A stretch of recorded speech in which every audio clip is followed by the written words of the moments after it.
gates of this fort stands a sheep cot fenced about with olive trees. West of this place, down in the neighbor bottom, the rank of osiers by the murmuring stream, left on your right hand brings you to the place. But at this hour, the house doth keep itself. There's none within.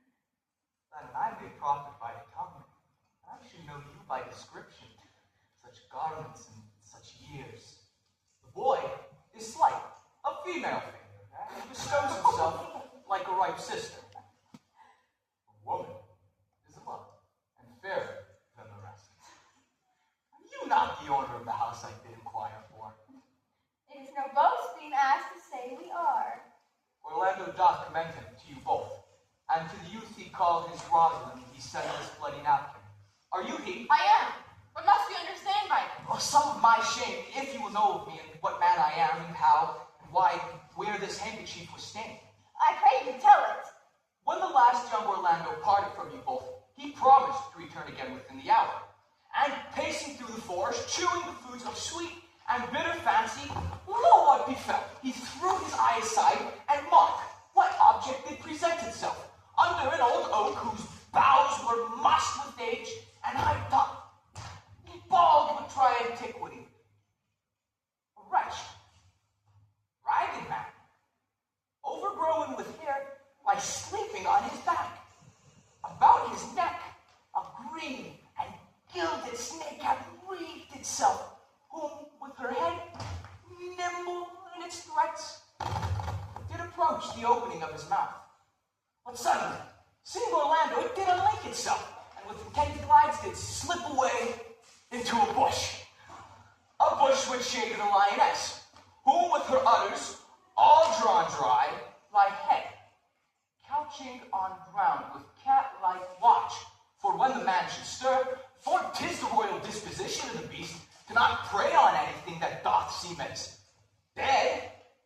This being seen, Orlando did approach the man, and found it was his brother, his elder brother. Oh, I have heard him speak of that same brother. And he did render him the most unnatural that lived amongst men. And well, he might so do, for I know he was unnatural. But to Orlando, did he leave him there, food to the sucked and hungry lioness? Twice did he turn his back and propose so, but kindness, ever nobler than revenge, and nature, stronger than just occasion, bade him give battle to the lioness, who quickly fell before him, and hurtling from miserable slumbers, I awaked.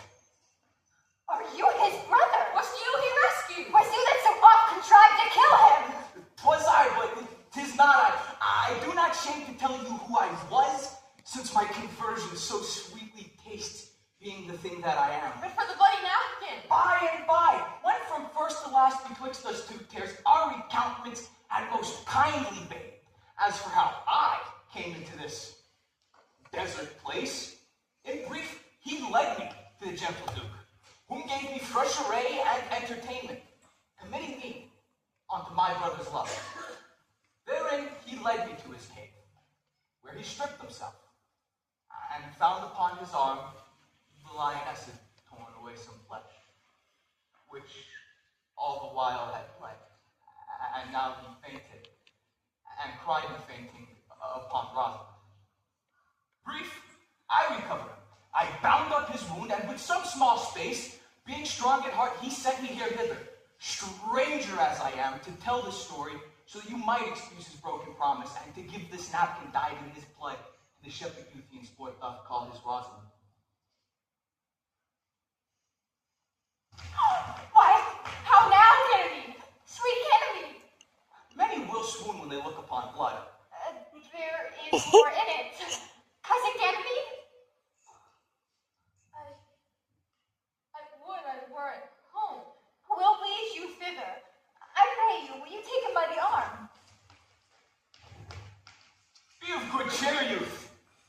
You, a man, you lack a man's heart. I do so, I confess it.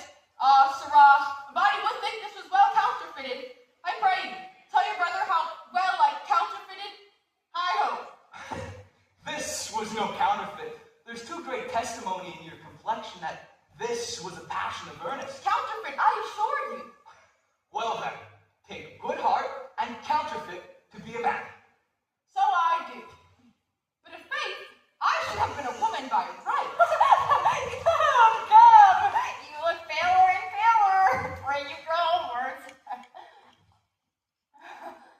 Good sir, go with us. That will I, for I must bear answer back. How you excuse my brother, Rosalind?